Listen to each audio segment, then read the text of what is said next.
Hello everyone, I'm Brian. Today I'm reacting to Memory, Consciousness, and Coma, Sadhguru at Harvard Medical School. I know a lot of people's been asking for the hour-long ones, and I've been putting it off because I just needed a lot of time I could dedicate to it. Now I'm going to do it. I'm going to break it up into two segments, 45 minutes, just cut it in half. Hopefully my computer doesn't blow up from processing all this. So I'm going to try to keep my talking down to a minimum, and let's go ahead and get started.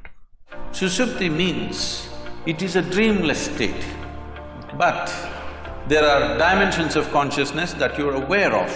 The neurological system in the body, if we have a way of monitoring that, I think the entire art of anesthesia could raise to a different level at a very minimum interference. When you disengage with memory, suddenly there is no past, present and future, so there is no time. Because there is no time, there is no space. Okay, definitely has to go deeper into that one.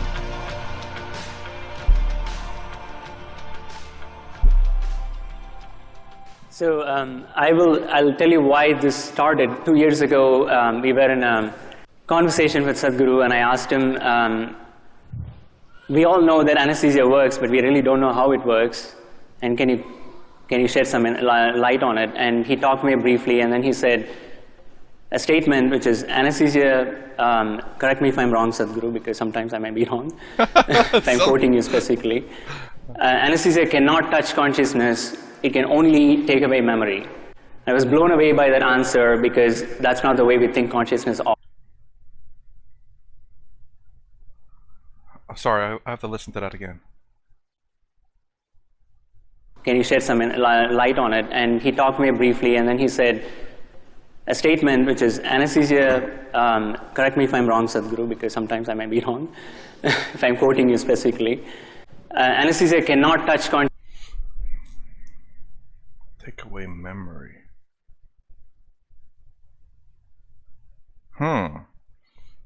This brings back of some things I've heard about people like waking up in the middle of the surgery, but have no memory of it. Wow, that is. Consciousness, it can only take away memory. I was blown away by that answer because that's not the way we think consciousness of. And maybe I thought several days I've had sleepless nights thinking about maybe it's time for us to redefine the term consciousness itself. And having gone through several programs with him, I think some glimpses here and there. I do wonder how they define consciousness now. To know that there's much more than what we know of. That's how this started. And so Emery, you are the one who has been doing a lot of work in this area, so you can probably start off telling me what we know now of how anesthesia actually causes loss of consciousness. Okay, so I'll start. And so again, it's a pleasure to share the stage with Sadhguru and with Nico. So, you know, how does anesthesia work? Actually, how many people here had anesthesia? Great topic, right? Yeah, right. Guessing no one raised their hands. Exactly, right. Oh, maybe right, that. right, fantastic. So So what happened to you? You know, some people say we turn the brain off, or we make you unconscious, we put you in a coma. But I think so we've tried to really understand what's happened. And we've done this by doing a number of studies in humans as well as in animals. And so I'll just give you the quick back-of-the-envelope way to think about it. When you take the anesthesia drugs, or when they're given to you by the anesthesiologist, the brain isn't turned off. You know, it's not like all of a sudden the switch flips. If you look at what happens to the brain, it's actually in a highly dynamic state. It's really, the actual circuits in the brain are oscillating. They're creating waves. And to give you some sense of this, if you look at my hands like this, and they're oscillating now, this is the way your brain is in a normal state of, forgive me, consciousness, right? All right? All right? All right? As I understand it in my little limited way, all right? All right? But then what happens is the drugs take over the circuits, and now the circuits oscillate like this. And as long as you keep the drugs there, they're doing that. Now, what does that mean? It means that if this brain area was communicating with that brain area so that you could be conscious, it can no longer do that. When you turn the drugs off, the brain returns. As long as you keep the drugs on, it does this. It creates these oscillations. So I'll kind of define it in my own way, just because I don't know if I'll just define it this way, and you take it how it is. Basically, your brain has an oscillation, a very specific oscillation when you're conscious, but it has a different oscillation when you're under the drug. Just because I have a feeling that maybe it introduces other things into it that could kind of change how he's throwing that example out there. But that's just how my brain works. I try to take it as general as possible, so that way other things can fit into the puzzle. Instead of being very specific puzzles, then you have to bring out another puzzle to explain it. It's very much like this YouTube video, which I'm sure some of you have seen, where you have a bridge in Tacoma, Washington. I don't know if you've seen this, the bridge in Tacoma, Washington. And all of a sudden, it starts to oscillate in a perfect sine wave, just like this.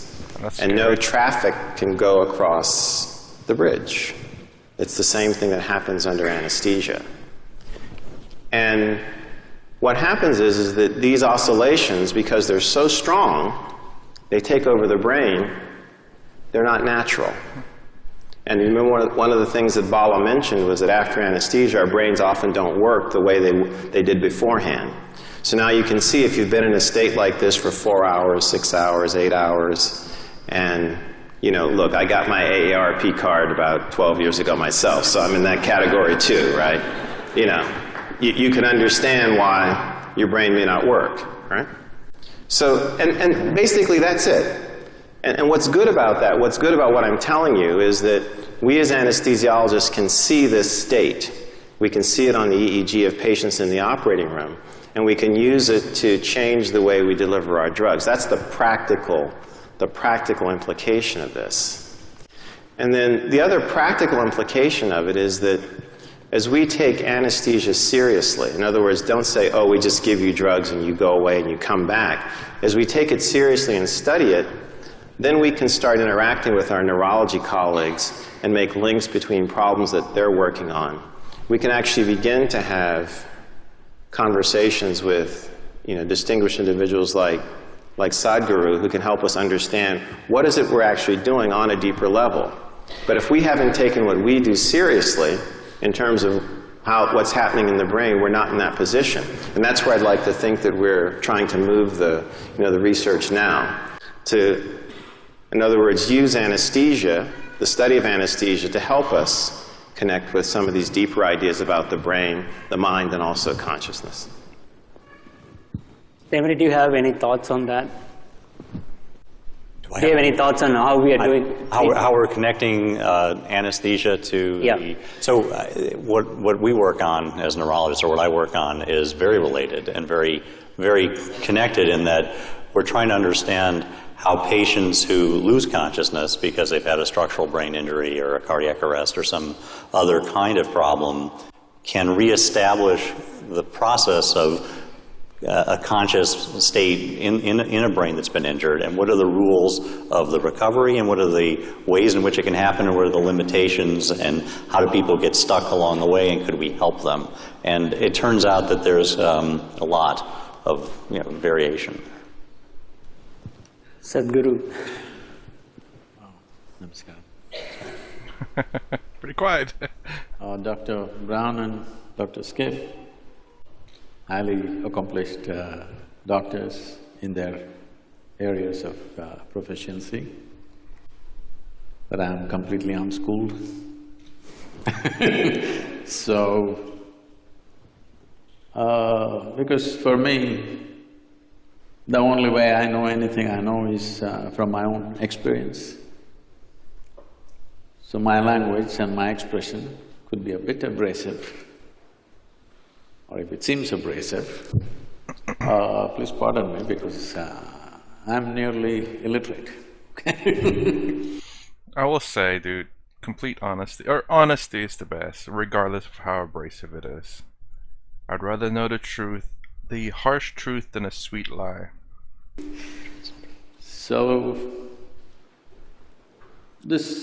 first of all, the nature of the language that we are speaking, I'm talking about the English language. This language is very good for describing and defining external things, but is very limited when it comes to internal dimensions of many aspects of who we are. So, if we have to use yogic terminology for this, what you're referring to as consciousness is considered as jagruti, that means wakefulness. Okay. We do not consider wakefulness as consciousness. Wakefulness is the state of the body, wakefulness is the state of the mind, wakefulness is the state of the bioenergies within us, but that's not consciousness. What you're seeing as physical body, well, one thing I would like to clarify is, we do not look as brain as a very significant aspect, because we see intelligence is right across the system. Generally, in most people's understanding, I believe, a combination of memory and intelligence is considered as mind. Am I right? If you take this as a definition, it is a fact that every cell in our body carries millions of fold much more memory than the entire brain can carry. Because these cells in the body remember even what happened 1,000,000 years ago. It remembers the skin tone of your forefathers from 1,000,000 years, nothing has changed. It never gets confused. So what you can carry in the brain as conscious memory, what every cell or every DNA is carrying is phenomenally more. And the chemical dimension of what is being conducted in every cell is far more complex than you could ever figure with your entire brain. So both in terms of intelligence and memory, the spread is much more. I think this entire focus on brain has come mainly because somewhere, probably pre-Renaissance time, we broke into this because that region, largely we're talking about Europe, where it was hugely dominated by very dogmatic belief systems. When people broke through that, nobody was supposed to think for themselves, everything was already said and done. When people broke through that and started thinking for themselves, thinking little freely looked like absolute liberation for those people. And I think that hangover still lasts in our education systems, in our medical sciences, in the very way we are approaching even fundamental sciences. That hangover, that thought is everything, is very profoundly influencing our social structure and our way of exploration. In the yogic sciences, we don't attach any significance to your thought. Whatever you're thinking, it's of no consequence to me. This is why whatever somebody is saying, we don't listen to them. We just feel them. We just feel them. What is their chemistry, what is their… how they are right now. I don't care what they are saying. This is how… maybe it's an evolutionary problem with me, because I've been in jungles by myself and I've seen most creatures judge you just like this. Well, I would assume it's because they don't have, I guess, higher thinking. I mean, they're all instinctual. I would assume the most animal thoughts are instinctual. There are some animals who have higher thinking, like some pigs and dolphins, at least as far as I heard. I think they showed a picture of me having a king cobra. I've been very closely involved with all kinds of creatures, particularly cobras and things. Their sense of our chemistry is so keen. You can just go in the wild and just pick up a cobra. As you saw, I'm not holding him by his head, he's not a pet cobra. He's a king cobra. If he bites you, he won't give you more than 20 to 40 minutes before you're done. But I'm just picking him up like this, he will do nothing because he's feeling my chemistry. If I show little agitation, he'll go for me. If I'm just, okay, he's fine with me. So, we don't attach any significance to thought, because thought is recycling of the data that we have already gathered. No thought can come which is absolutely fresh, permutations and combinations of the data that we already have.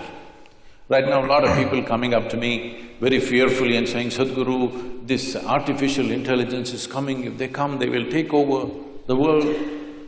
I said, if they take over and run the damn thing, you're on a holiday, isn't it? Well, that is something I've talked with some people, a friend about, like, he was talking about how in Amazon there are robots taking over like packing jobs and all that, and it's taking away jobs from people. They can't make money now. There's going to be more people in the poor. It's like, well, it's a transitional phase that we go through. I mean, we have the Industrial Revolution, which actually created more jobs, and then through that we actually have a lot of things that are being automated at the moment. And the thing is that as more jobs are being taken away, there's also more jobs being created. I use YouTube sphere as an example. YouTube never existed in the past. YouTube was never a job. There's a lot of people on YouTube now doing it as a job. Reviewers, which I hope to be one day. Well, I can't in my situation. This is about the best I can do. And just like, as jobs are taken away, we tend to try to create more opportunities. But like he was saying, which is exactly what I told him, it's like, well, hopefully we get past this transitional phase where everything's automated and we won't have to worry about jobs. But then again,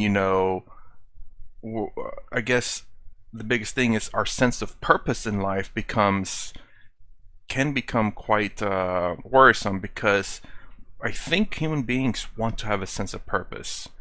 And if we lose that, we could go crazy. Maybe. I don't know for a fact, but it's just the fact that people without a sense of purpose are generally lost. Rich people tend to be like that, because it's really weird to see rich people doing so much drugs, and they have all the money in the, well, not all the money in the world, but they have a lot of money. They don't have to worry about food, shelter, or whatever, and they're just buying because I guess they don't necessarily have to work as hard, or, well, some rich people, not all. It's usually the kids too, but it's just that because they have everything provided for them, they don't have to work for it.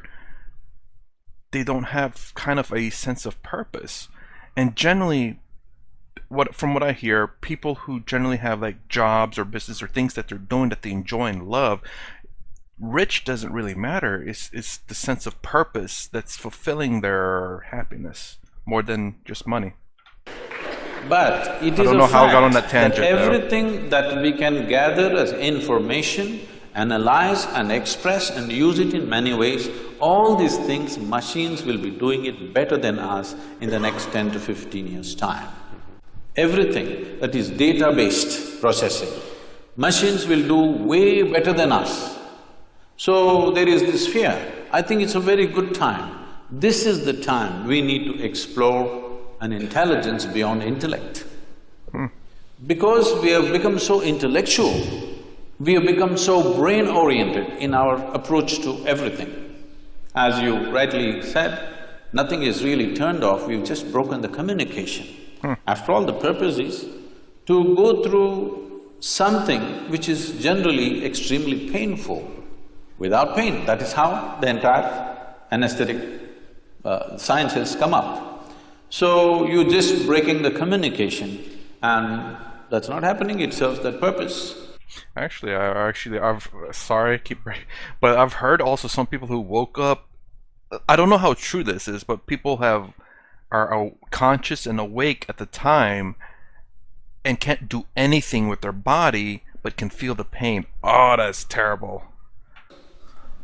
So being wakeful and being conscious are two different things.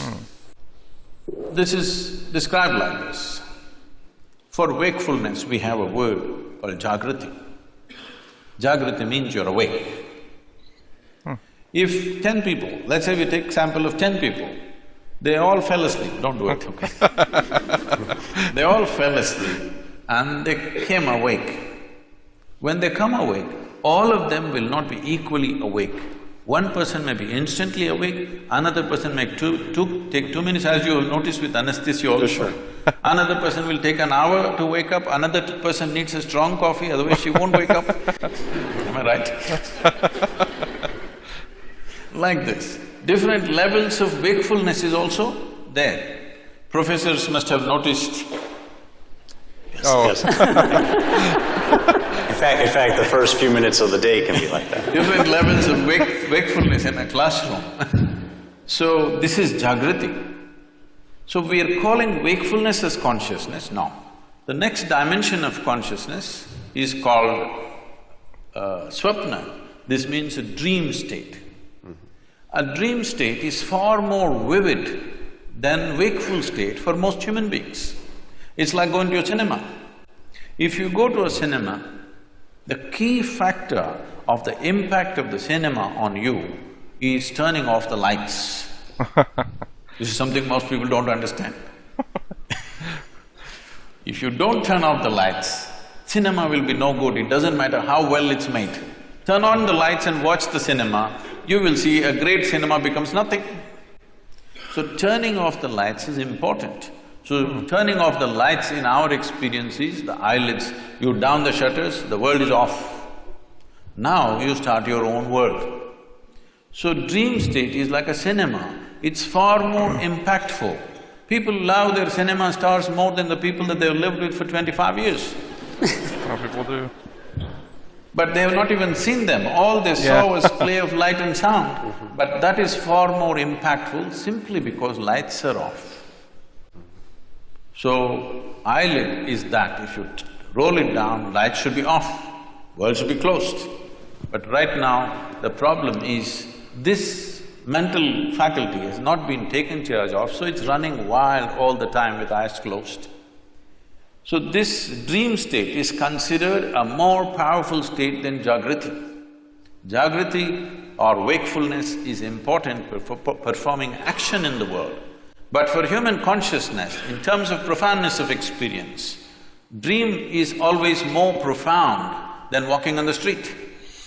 I'm wondering, so I'm taking a guess here. So the first one, the wakefulness, is more impactful for the world, like you said, but I guess the closed state, the second state, which is when you have your eyes closed, or I was actually thinking there, is the fact that you're more looking inwards toward yourself? Yes, most of you have experienced this. The next state is called a susupti. Susupti means… Just explain it and I missed it. It is a dreamless state. But there are dimensions of consciousness that you're aware of. It's a totally dreamless sleep state, but you're aware. There is no picturization, there is no video running in your mind, there are no pictures, there are no people, there are no words, but you're conscious in your sleep. This is a very powerful state. If you really want to manifest something in your life, this is something to be explored. And the next one is called as Turya. This is consciousness, where there is no memory involved of any kind. Essentially in the yogic sciences, we are looking at consciousness as an intelligence beyond memory. If there is memory, memory is considered a boundary in the sense, this is one person, this is another person, simply because this embodies one kind of memory and that embodies another kind of memory. This has become one kind of person, this has become another kind of person. Essentially, it is in the memory. Memory does not mean just what I remember and you remember. Genetic memory is there, evolutionary memory is there, elemental memory is there, atomic memory is there, karmic memory is there. Inarticulate and articulate memories are there, but generally we are thinking memory means consciously what we can remember. But today, if we eat dog food, we'll not become dogs. Something within us remembers, no matter what you eat, this has to be only transformed into a human being. It doesn't matter what you eat.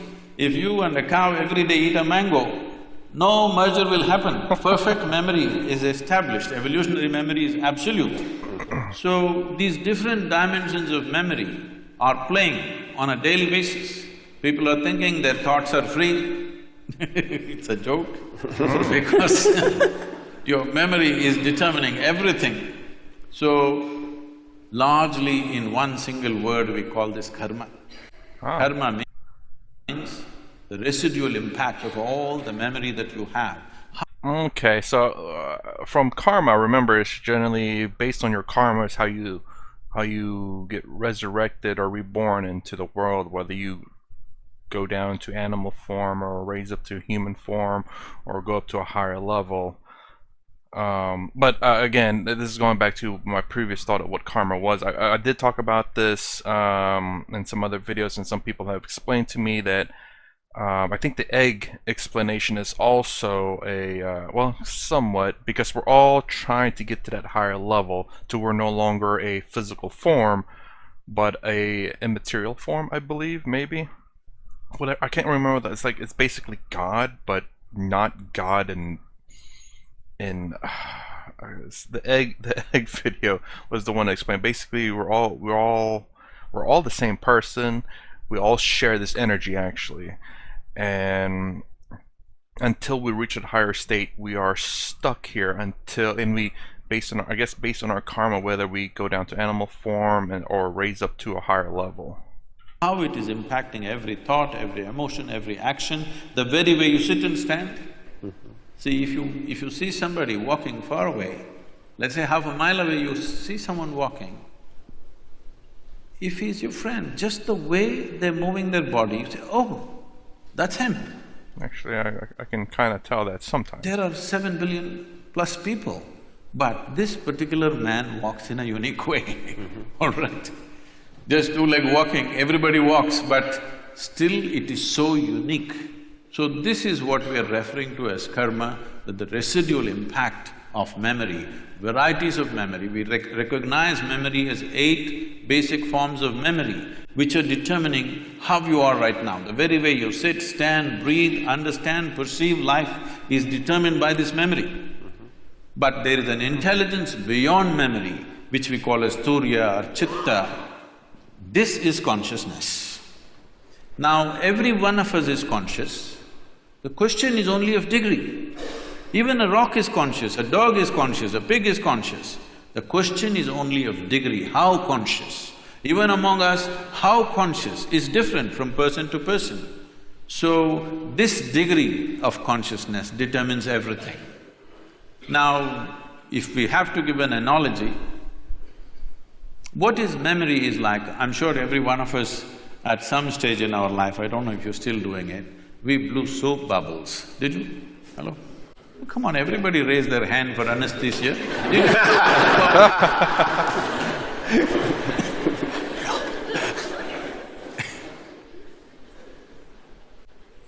So, when you blow a soap bubble, the soap part of it, which is very little, just a tiny drop, the large part of it is air that it captures. So how big a bubble? When you were children, who can blow the biggest bubble was a big deal. And it's a certain amount of technique. Yeah, how you do it. Somebody blew this big bubble, somebody got only this much. So how big a bubble? This bubble is like this. The kind of soap and how it gathers is your memory. It forms it gives it a form. But when the memory bursts, there is no such thing as your air and my air. There is no such thing as your consciousness and my consciousness. There is something called as your body and my body. There is something called as your memory and my memory. There is something called as your intellect and my intellect. But there is nothing called as your consciousness and my consciousness. How much of it did you capture? How big is your bubble will determine the scale of your life. The scale and possibilities of your life are determined by how big a bubble did you blow. Okay.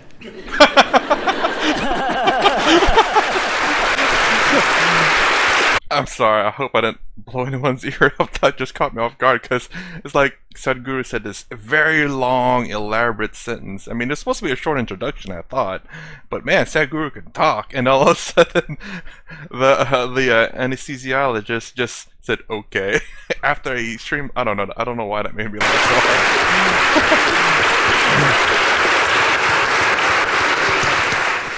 hard. Well, let me pose you a question, Sadhguru. So, we can perhaps work as individuals to now that I know I take away wakefulness and not consciousness, right? To move towards consciousness.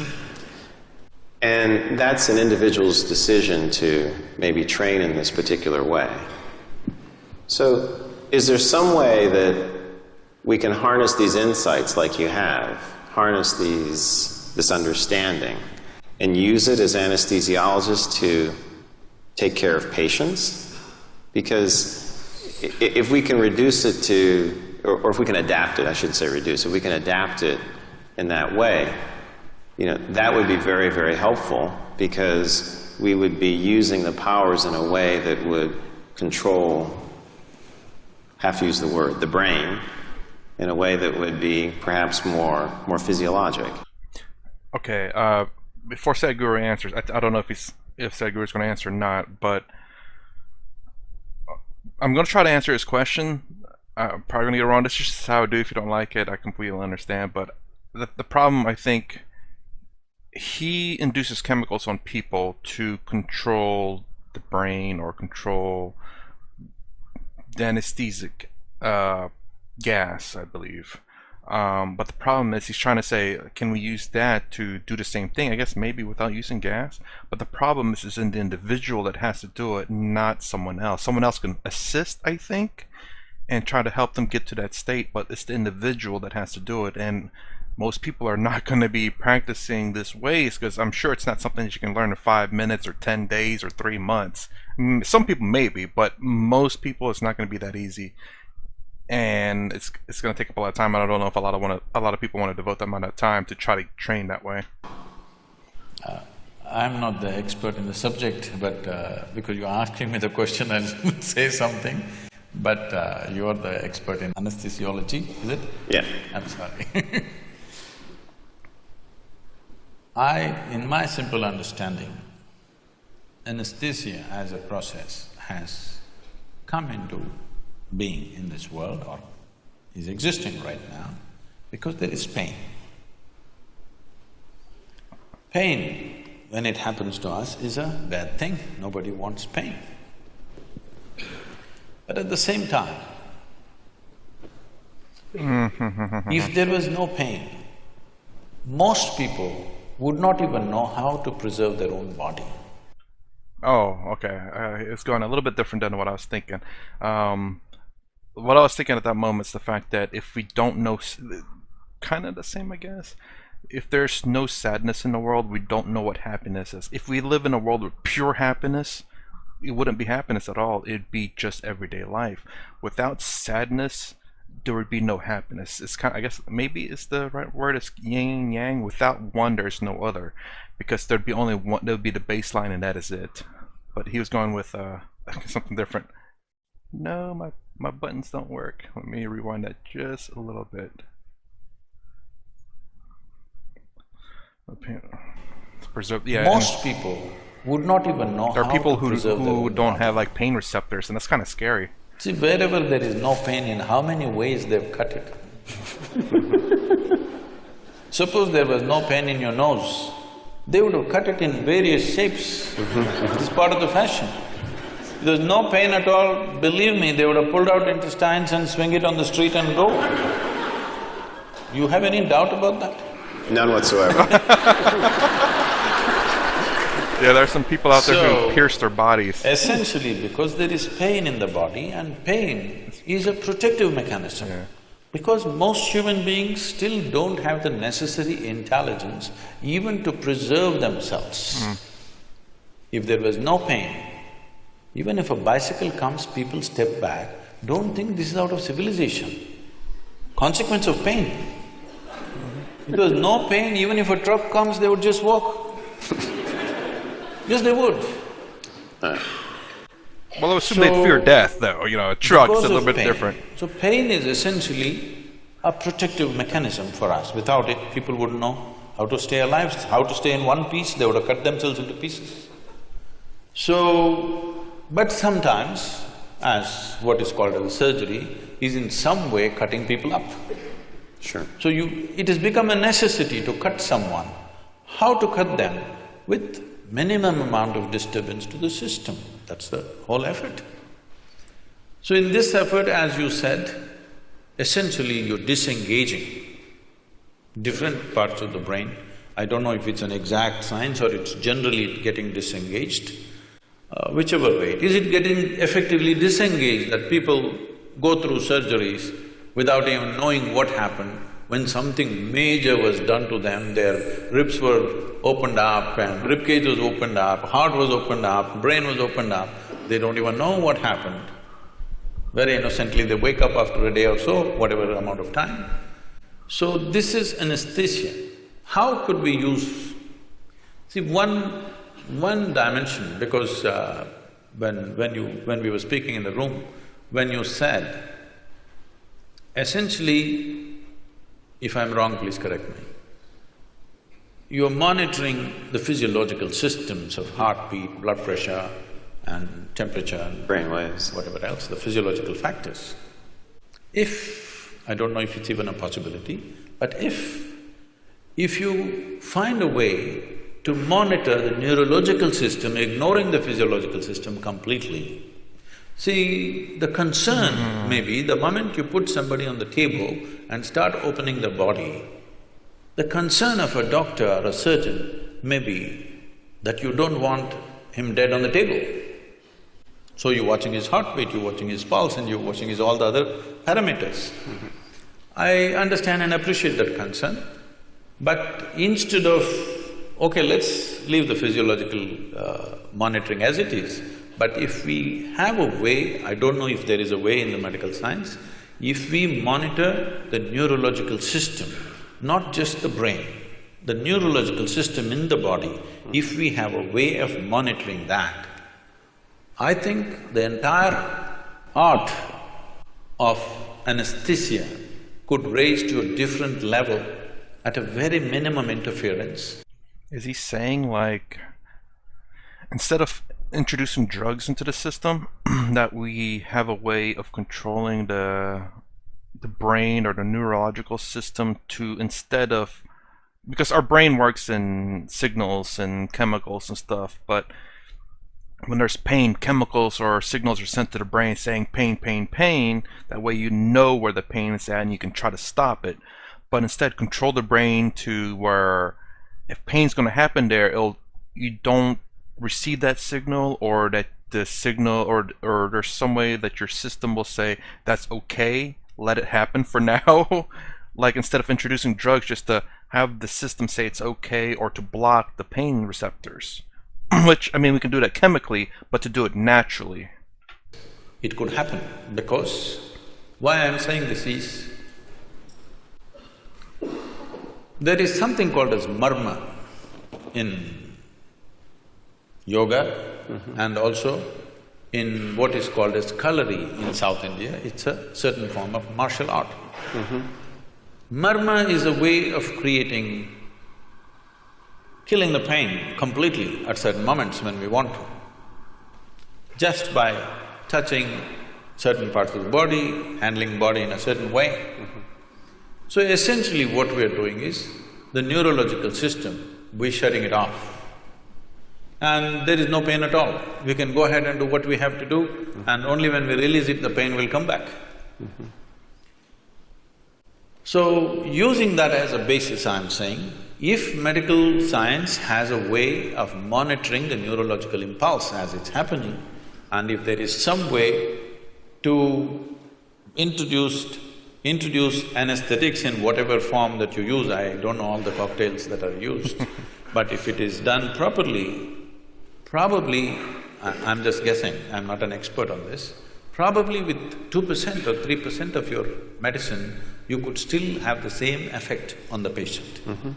Because how you use any medicine on the body and how you use it on the neurological system, I would say 1% of what you use on the muscle, if you use it on the nerve, it will produce equal effect. But it's interesting, because I think what you're saying has contact also with the work that we do in the recovery phase, and there are people now looking very carefully at cardiac and brain interactions, and they do signal some of these changes, and it's suggestive. I mean, that maybe more of the body could be engaged in the way we think and measure. And that makes a lot of sense to me, actually.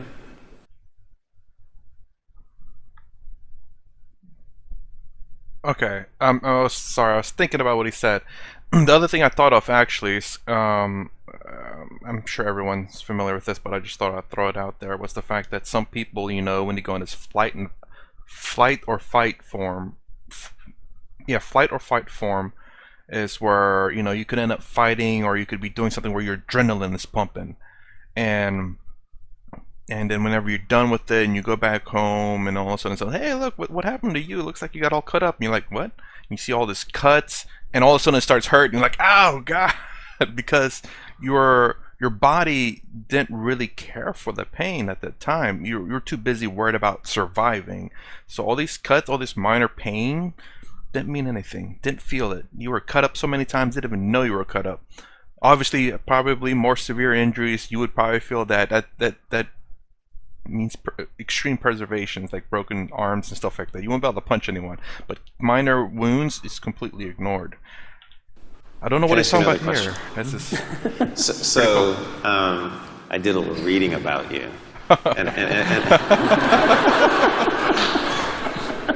and he's not as uneducated as he would have you believe. He's actually quite educated. That's pretty clear. And I was curious because I think it was back in 1982 when you had like your first enlightenment experience, I think. And there's a story here. So you mentioned how it seemed like only 10 or 15 minutes had gone by. But what had happened is that you'd been out in this state for like maybe 4 hours or so when you came to and looked at your watch. The analogy is this is what people under anesthesia report all the time. In other words, they have this sense that no time has passed. You were not around that day.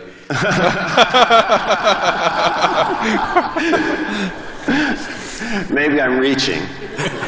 But they report a very similar phenomenon, you know, that it seems like they'll wake up sometimes from anesthesia and they'll go, you know, have you started yet? You're done? They're actually quite surprised. So whatever our timekeeping mechanism is, right? It's different from sleep. It's noticeably different from sleep because often when you sleep, except in some rare instances, you have a sense that, you know, time has passed. You know, you went to sleep, you woke up, you know, you may not be able to judge it exactly.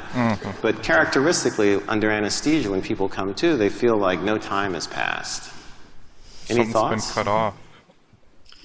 See, our sense of time, the only way human beings know time is by the cyclical movement of things that are happening. If the earth spins once, we call it a day. If the moon goes around the earth, we call it a month. If the planet goes around the sun, we call it a year. Or if the clock goes around, we call it an hour. What do you call a digital clock now? Only by cyclical movements we know time. What cyclical movement means is, all physical dimensions of the existence, from atomic to cosmic, exists only because of cyclical movements. Anything physical in the universe is naturally cyclical.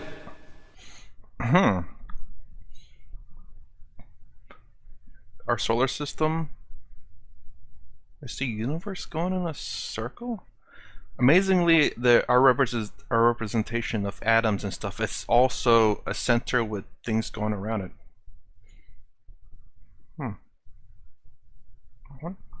I never thought about everything being cyclical, but okay. So the entire yogic process is just about this, how to transcend the cyclical movement of our existence. Because cyclical movement means we are going in circles. If I tell somebody, you're going in circles, what does it mean? You're getting nowhere. It means you're not getting anywhere. So this is the fundamental ethos, that once you're attached to cyclical moments of life, you're not really getting anywhere. But it feels like you're going somewhere. Today, everybody knows this experience because most of them walk only on the treadmills.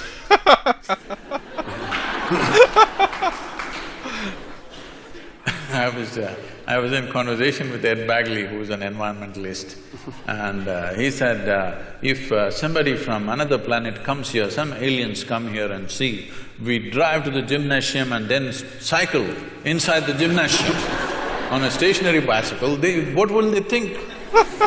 Right. So, cyclical movement signifies physical existence. Physical existence, as today fundamental physics is talking about it, forever the yogic sciences have been saying this, it is a minuscule of the larger space. It is just some 0.000 some percentage, negligible percentage, all of us together, and the planet and the universe and everything. The physical universe is just way below 1% of the cosmic space. Okay. That is true even with the individual atom. Even in the individual atom, the substance is way below 1%. Is he saying about like the empty space? Like I've heard atoms, they're the nucleus and the electron, there's so much space between, so much empty space. It's so crazy how much space there are in between the substance. And he's saying that the cosmos itself is less than 1% of, I guess, what makes up the universe, or the cosmos. Basically, most of the cosmos is empty space. So this minuscule is our engagement. How I see in my experience is, it's only the footprint. We are so engaged with the footprint. I have been in the jungles of South India for long periods of time. At one time I was involved in tiger census. So for days on end we followed the tiger's footprints. We saw only the footprint, we have not seen a damn tiger. So till you see the tiger, by footprints, whatever imagination you have, tiger breaks it for you. When he growls at you, it's all gone. It's all gone. Okay. All the… you studied the footprint, you thought you understood and how he does things, his behavior, everything you understood by his footprints, how he moves, what he does. But when you see him, all this knowledge you gather vanishes in one moment. Fortunately, he didn't make breakfast out of you, but even just seeing him, everything vanished. So right now, we are just studying the footprint. Consciousness, the remaining 99 point whatever percentage that is there in the atom, that's there in the cosmos, this is consciousness. An atom has captured a minuscule of consciousness. You and me have captured the largest amount compared to any other creature on this planet. That's why we are at the peak of evolution, that we have captured the largest. But time we know only because of our involvement with cyclical movements. Once there is no cyclical movement, or in some way if you get disengaged with the physicality of your existence. When I say physicality, everything that's physical about you is accumulated over a period of time, isn't it? Sure. It's an accumulation. Now everything that's mental about you is also accumulated, the content, I'm saying. The framework may be there, but the content is all accumulated. What you accumulate cannot be you, isn't it? It can be yours, but it can never be you. So once there is a little disengagement with the physicality of what you have gathered, suddenly there's no sense of time nor space. What is now is then, what is then is now, what is here is there, what is there is here, everything gets like this. It's very beautifully expressed. The Adiyogi, the first yogi, over 15,000 years ago, he said this. People, his disciples, squeezing him, asking, what is the nature of this existence? Where does the cosmos begin? Where does it end? He laughs at them and says, I can pack your cosmos into a mustard seed. Wow. So just make sure we understand. If I understand, the experience that you had that Emery's asking about, and perhaps the experience that might not be passed through in memory and language of the patient in anesthesia from this point of view, would be one in which it's outside of time, maybe interior, as it said in the video, but space space has sort of a time-like aspect where present and future are in the same distance. Is that kind of a restatement in any way? This is this could seem contradictory to what is generally believed in fundamental physics.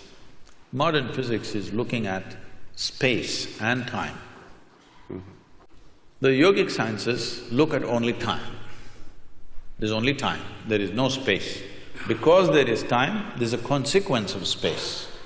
If there was no time, there would be no space. So time is the basic, not space. So, 2 points. Between it, it's not space, but time. And the reason for that being is because the time it takes to get from this to this is a time which equals space. Am I understanding that correctly? Honestly, never ever thought about this, but that's how I'm understanding it. What's between it is not space, but time. The reason why it's time is because it's how long it takes to get from one point to the other point. Huh. That's interesting. Space is an illusion that's been created because we are engaged with our physical natures. So if you disengage with your physical nature, suddenly there is no time, so there is no space. So suddenly what is here is there, what is there is here. People think something miraculous has happened, nothing miraculous happened. It is just that you kept your accumulations aside for a moment, that's all. What you accumulated and who you are sat separately. The very basic program, what we're teaching as inner engineering is just this. What we're training people for is, if they sit down here, body is here, what you call as your mind is somewhere else, what is you seems to be little away. Once there is a little space between you and your body, between you and your mind, suddenly there is no time. Once there is no time, there is no space, there is no possibility of space. This needs to be understood. We have a common word both for time and space. We call it kala. Kala means time. Kala also means emptiness. So emptiness means space. So this hall is empty, that means there is space here. We say when the hall is full, we say there is no space here, that's what we mean in a simplistic way. But the same word is employed both for time and space because space is bred by the time. If there is no time, there is no space. Right now we are understanding time as cyclical movements. So we are looking at time in two different dimensions, kala and mahakala, the greater time. The greater time has no cyclical movements. Cyclical movement is because of physical nature. Because of physical nature, there is time in terms of birth and death, in terms of initiation and expiry of everything that happens.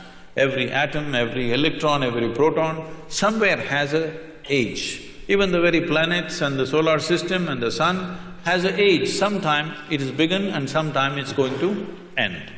Whether it's going to be a bang or it peters out is something we can debate. Sure. But physicality is not perpetual. It begins and ends. Because of that, we are looking at time in that sense. But there is time beyond cyclical nature. This we call mahakala. Is there some logical way of explaining it? No. It is just that when you disengage with physical nature, which is the main purpose of yoga, because otherwise, when you engage with your physical nature, you engage with your memory. Your body is just memory, variety of memory. 8 different dimensions we are talking, whether we see 8 or 4 or 1, it doesn't matter.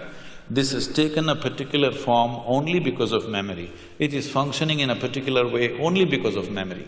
So when we disengage with physical form, we are disengaging with memory absolutely. When you disengage with memory, suddenly there is no past, present and future, so there is no time. Because there is no time, there is no space, there is no distance, there is no possibility of this and that. Okay. Wow, okay. Sorry, I'm trying to think this through. Okay, I definitely have to watch this again because and then I know a lot of people are talking about inner engineering, and I did find the book that Sadhguru actually does an audiobook on, but apparently he does a course too, and the course apparently might be better. Well, it should be considering that he's teaching the course. Definitely gotta check it out. I don't know if you have to pay for that or not. If I do, I might have to hold out for a little bit, but I could hopefully use my credits for the audiobook. At least listen, and hopefully that will, it's like a beginning step towards inner engineering. And now with this one, he talks about how it talks about time and inner engineering, how it talks about the, what is that, time and then the greater time, which he doesn't explain it much over here, but I think that's where the inner engineering can explain it a lot better. So yeah, to be able to fully understand a lot of his concepts, definitely have to get that audiobook. At least I'm hoping that will explain enough for me to understand a lot more of what he's trying to say. And my gosh. Alright, it's been, actually I didn't do too bad on time, but I'm going to pause right here. It's about the halfway marker, and then I will continue this on the next video. So thanks for watching. If you like my content, please consider subscribing. If you, and if you like my content, oh my boy, did I lose time. Anyways, thumbs up, thumbs down below. Thanks for watching. I'll see you in the next vid.